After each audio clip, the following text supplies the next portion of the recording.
तो दोस्तों आज के इस वीडियो में हम मॉडर्न हिस्ट्री के 25 मोस्ट इंपॉर्टेंट प्रश्न देखेंगे जो आपके सभी आने वाले एग्जाम के लिए महत्वपूर्ण है। तो इसलिए आप वीडियो को पूरा एंड तक देखते रहिए। तो चलिए आज का वीडियो शुरू करते हैं।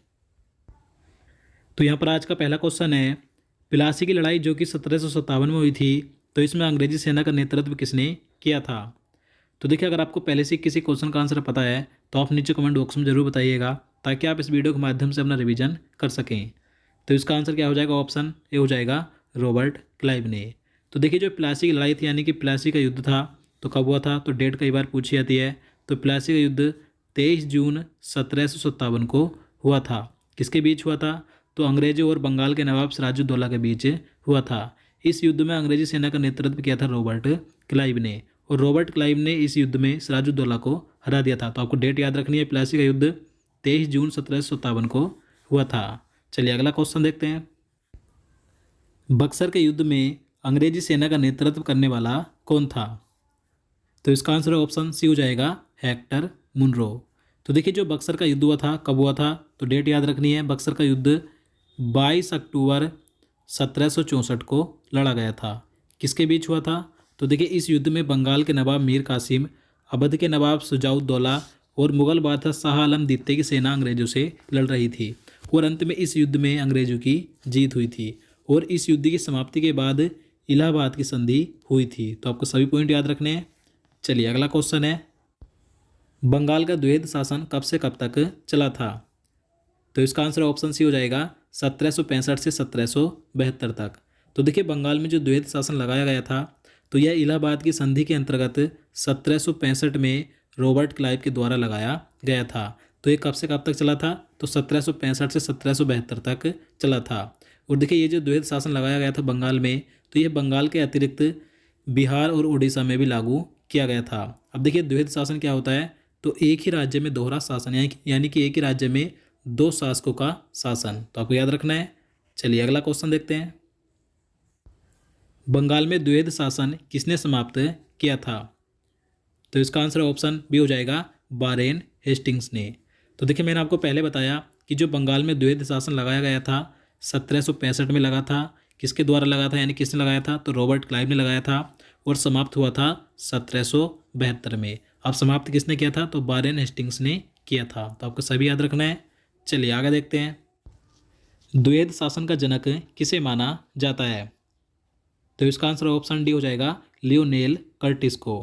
तो देखिए, द्वैध शासन का सिद्धांत सबसे पहले लियोनेल कर्टिस ने, ये एक अंग्रेज था, इसने अपनी पुस्तक डायरकी में प्रतिपादित किया था। तो द्वैध शासन का जनक लियोनेल कर्टिस को माना जाता है, याद रखना है।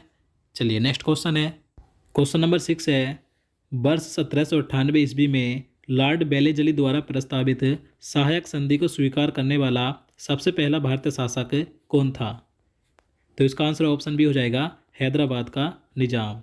तो देखिए, मैं आपको बता दूं, 1798 से 1805 तक भारत में अंग्रेजी राज्य के विस्तार के लिए लॉर्ड बेलेजली ने सहायक संधि का प्रयोग किया था। तो इसलिए लॉर्ड बेलेजली को सहायक संधि का जनक माना जाता है। तो इसी सहायक संधि को स्वीकार करने वाला भारत का पहला शासक कौन था? तो हैदराबाद का निजाम था, याद रखना है। चलिए अगला क्वेश्चन है, तीसरे आंग्ल मैसूर युद्ध को रोकने के लिए टीपू सुल्तान ने अंग्रेजों के साथ कौन सी संधि की थी?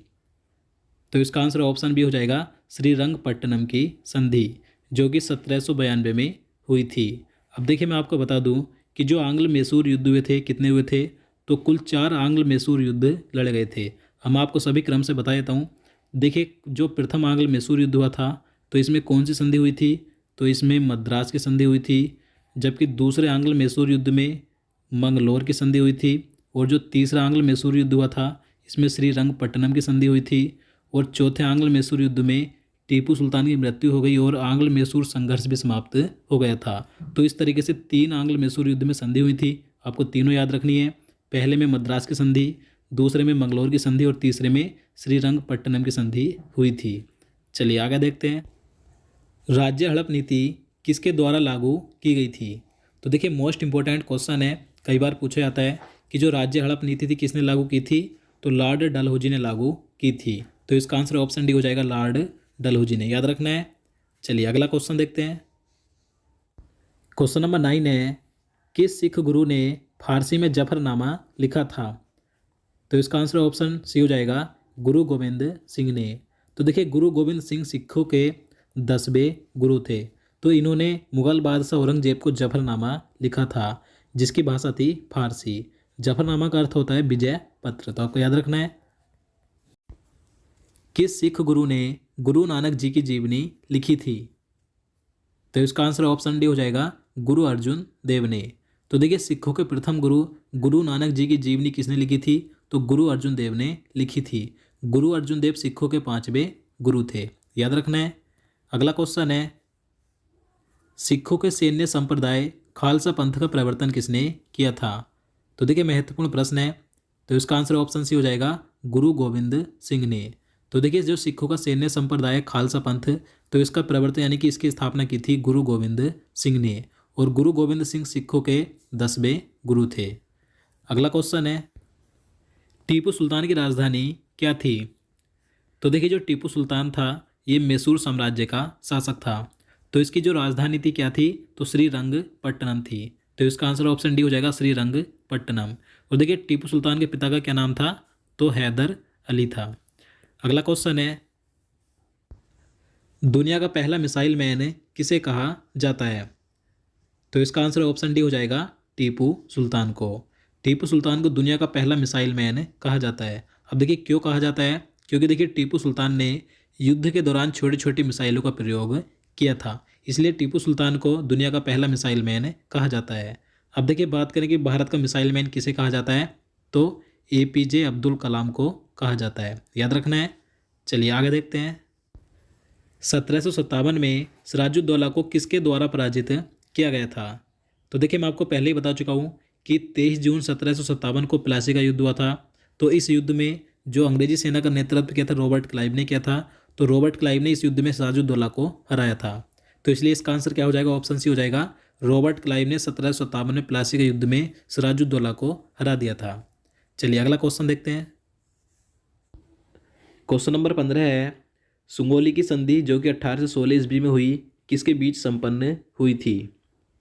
तो देखिए जो सुंगोली की संधि थी ये ब्रिटिश और नेपाली युद्ध के दौरान हुई थी। तो इसका आंसर ऑप्शन ए हो जाएगा। ईस्ट इंडिया कंपनी और नेपाल के बीच सुंगोली की संधि 1816 ईस्वी में हुई थी। तो आपको याद रखना है। चलिए अगला क्वेश्चन है, टीपू सुल्तान की मृत्यु 1799 ईस्वी में कहाँ हुई थी? तो इसका आंसर ऑप्शन सी हो जाएगा श्रीरंगपट्टनम में। तो देखिए टीपू सुल्तान का जन्म तो 20 नवंबर 1750 को कर्नाटक के देवनाहल्ली में हुआ था और इसकी मृत्यु चौथे आंग्ल मैसूर युद्ध के दौरान 4 मई 1799 को हुई थी। तो आपको याद रखना है। चलिए अगला क्वेश्चन देखते हैं। ठगी प्रथा के उन्मूलन से संबद्ध गवर्नर जनरल कौन थे? तो इसका आंसर ऑप्शन बी हो जाएगा बेंटिक। तो देखिए भारत के पहले governor general Lord William Bentinck ने सन 1830 ईस्वी में ठगी प्रथा का उन्मूलन यानी कि ठगी प्रथा का अंत किया था। तो आपको याद रखना है कि ठगी प्रथा का अंत किसने किया था? तो लॉर्ड विलियम बेंटिक ने किया था। चलिए अगला क्वेश्चन है, सती प्रथा का अंत करने का श्रेय किसको जाता है? तो देखिए जो सती प्रथा थी इसका अंत करने का श्रेय भी लॉर्ड विलियम बेंटिक को जाता है। तो इसका आंसर ऑप्शन भी हो जाएगा। लॉर्ड विलियम बेंटिक ने सती प्रथा का अंत यानी कि उन्मूलन किया था। कब किया था? तो 1829 में किया था। 1829 में सती प्रथा पर इन्होंने रोक लगा दी थी और इसे गैर कानूनी घोषित कर दिया था। और देखिए राजा राम मोहन राय की सती प्रथा को अंत कराने में सबसे महत्वपूर्ण भूमिका थी। तो आपको याद रखना है। चलिए नेक्स्ट क्वेश्चन देखते हैं। आदि ग्रंथ किसने संकलित किया था? तो इसका राइट आंसर ऑप्शन सी हो जाएगा गुरु अर्जुन देव ने। तो देखिए आदि ग्रंथ सिख धर्म से संबंधित धार्मिक लिखाइयों का एक संकलन है जिसे सिखों के 5वें गुरु गुरु अर्जुन देव जी ने संकलित किया था। याद रखना है। भारतीय शिक्षा का मैग्ना कार्टा किसे कहा जाता है? तो इसका राइट आंसर ऑप्शन डी हो जाएगा 1854 के वुड डिस्पेच को। 1854 के वुड डिस्पेच को भारतीय शिक्षा का मैग्ना कार्टा कहा जाता है। याद रखना है। और देखिए यहाँ से एक क्वेश्चन और पूछा जाता है कि भारतीय संविधान का मैग्ना कार्टा किसे कहा जाता है? तो संविधान के भाग 3 को भारतीय संविधान का मैग्ना कार्टा कहा जाता है। तो आपको दोनों याद रखने हैं। चलिए नेक्स्ट क्वेश्चन देखते हैं। किसके शासनकाल में ब्लैक होल दुर्घटना घटित हुई थी?